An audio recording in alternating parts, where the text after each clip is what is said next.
In this, the 30th lesson in the course, A Critical History of Economic Theory and Policy, we examine the extent to which greed and crime escalated in the wake of financial deregulation. By 1982, the stock market bottomed out.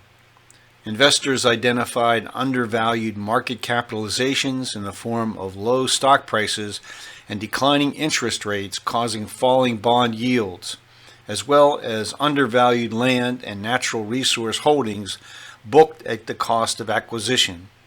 All of these factors combined to create a huge opportunity for leveraged buyouts and breakup sales of the assets of acquired companies.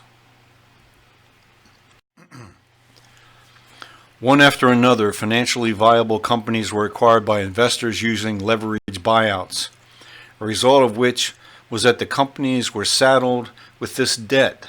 How was this possible? The law permitted the new owners to pledge the company's assets to secure funds to pay off their personal loans.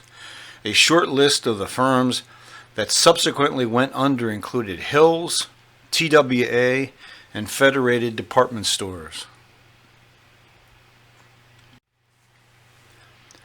At the same time, deregulation of the financial sector opened the door for high-stakes frauds and embezzlements. One involving Charles Keating, Playtex Corporation, and Drexel Burnham Lambert became high profile. In December 1986, Drexel sold to Lincoln Savings and Loan, run by Charles Keating, 2.1 million shares of stock in Playtex Corporation for 20 cents a share. 4 months later, Lincoln sold the shares to its parent company, American Continental Corp., for $1 a share. In December 1987, ACC sold the stock to Centrust for $6.94 a share. In June of 1988, American Continental Corp. Bought the same stock back for $10.60 a share.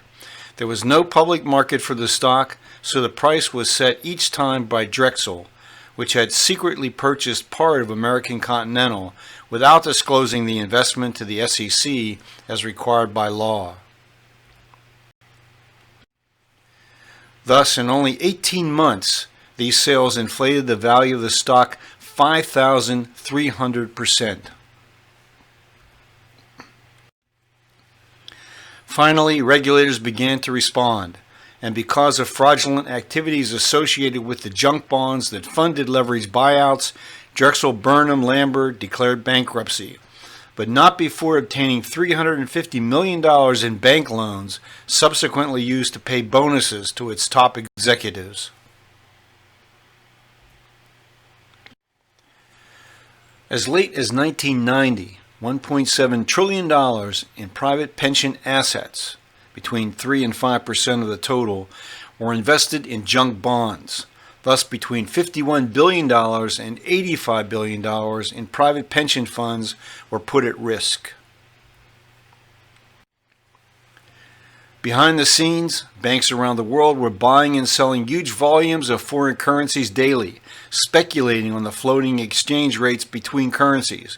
Trading departments became important profit centers for financial institutions, earning or losing hundreds of millions of dollars trading in this unique gambling casino. During 1983 and 1984, the exchange value of the U.S. dollar strengthened against other currencies. Imports surged against exports, and the U.S. experienced a $100 billion and growing trade deficit. The trade deficit was accompanied by a growing budget deficit, funded to a large extent by foreign purchases of U.S. government securities. The production of goods became truly global during the 1980s. U.S. companies in increasing numbers moved production offshore to protect or increase profit margins, take advantage of non-unionized labor, escape environmental and other regulations, lower their tax obligations, and benefit by weak community opposition to pollution. Recent studies indicate that many such decisions were made based on very poor analyses of production costs and the use of accounting that no longer reflected the increased productivity of labor. A steady erosion of household incomes below the top 20% of households began. By 1988, the Census Bureau estimated that the top 3% of households in the United States held 27% of household wealth. However, the median net worth of all households fell between 1984 and 1988. Over 40% of household net worth was dependent upon stable or increasing residential land values and repayment of mortgage debt. Median net worth was only around $35,000. For the U.S. economy, growth no longer meant the production of goods.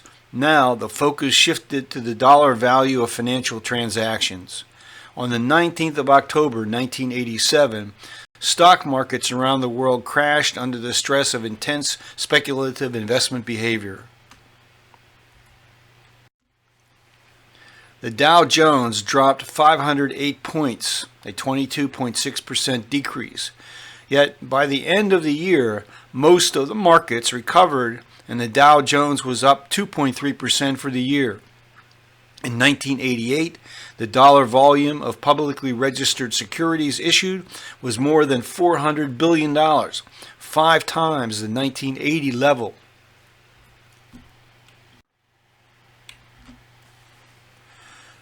The land market cycle in the United States reached its speculative height in 1989, then predictably crashed. By 1989, the total market value of all U.S. commercial real estate was estimated at around $3.5 trillion, imposing costs on businesses leasing space in these buildings that was unsustainable. Using the $90,000 median price of existing residential properties as a rough measure, the total market value of all residential properties in 1990 was around $8.4 trillion, of which total land value would have been between $3 and $3.5 trillion. What only some analysts and observers realized, the land market crash was already well underway and spreading. Lincoln Savings and Loan collapsed in 1989 at a cost of over $3 billion to U.S. taxpayers. Keating's $1.3 million in political contributions to 5 U.S. senators prompted an investigation.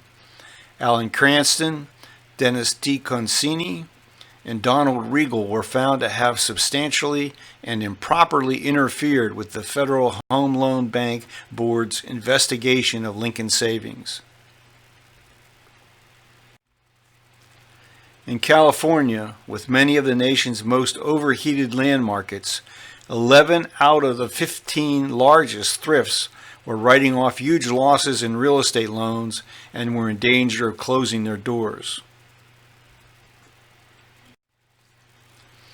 In 2007, supply-side architect Arthur Laffer summarized the components of Reaganomics in a speech delivered at the Heritage Foundation. The 4 pillars of Reaganomics are the grand territories of macroeconomics. You've got money, critical. You've got fiscal policy and taxes and governing spending, critical. You've got regulatory policy, or what we call income policies in macroeconomics. And the 4th one, you have trade policy. These were the pillars of Reaganomics.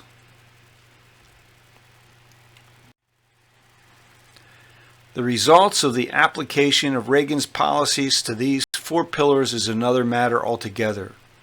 At the end of the Reagan presidency, the U.S. economy was hardly more stable than when he entered office 8 years earlier.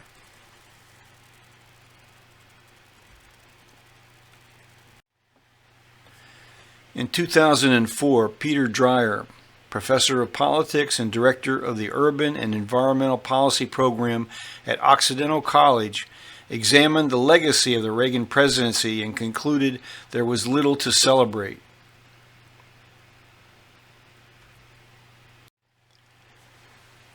Dreyer wrote, Reagan also presided over the dramatic deregulation of the nation's savings and loan industry, allowing S&Ls to end their reliance on home mortgages and engage in an orgy of commercial real estate speculation. The result was widespread corruption, mismanagement, and the collapse of hundreds of thrift institutions that ultimately led to a taxpayer bailout that cost hundreds of billions of dollars. Another of Reagan's enduring legacies is the steep increase in the number of homeless people, which by the late 1980s had swollen to 600,000 on any given night and 1.2 million over the course of a year. Many were Vietnam veterans, children, and laid-off workers. In The Power in the Land, British economist Fred Harrison analyzed Reagan's economic policies also embraced by Britain's Prime Minister Margaret Thatcher. He forecasted the consequences for Britain and warned the same outcomes would occur in the United States. Mrs. Thatcher was now out on an ideological limb.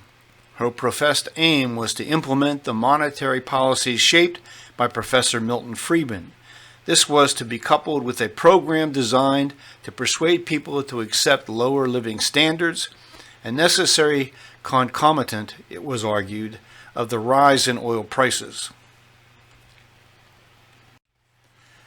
Unfortunately, her motto of laissez-faire did not entail a challenge to the monopoly power of landowners. By failing to equalize the balance of bargaining power, a reduction in the cost of employing people merely translated into higher land values. This was no help to the entrepreneurs who wanted to create new businesses. In his memoir of his decades as economics editor of the Wall Street Journal, Alfred Milauber Jr. provided a critical review of the monetary positions advanced by Milton Friedman during the Reagan-Thatcher era. Monetarism was finally put into practice by Washington's policymakers, and the result sadly tarnished severely, if not demolished, the validity of its proponents' theories. A major casualty, of course, was Milton Friedman. As William Greider recalls in Secrets of the Temple, Friedman's forecasts in the early 1980s of first an inflationary surge and next a 1984 recession proved spectacularly wrong. And both forecasts were based largely on the movement of the money supply. Friedman, to his credit, eventually admitted, "I was wrong," and offered a disquieting addendum, "and I have no good explanation as to why I was wrong." In summary, the evidence reveals very clearly that neither Reagan nor any of his long list of economic advisors recognized the power of land markets as the underlying driving force of property markets and hence business cycles. Nor did they foresee how deregulation of the financial sector would result in an orgy of greed and criminal activity by leading members of the financial sector. We reach the end of Lesson 30.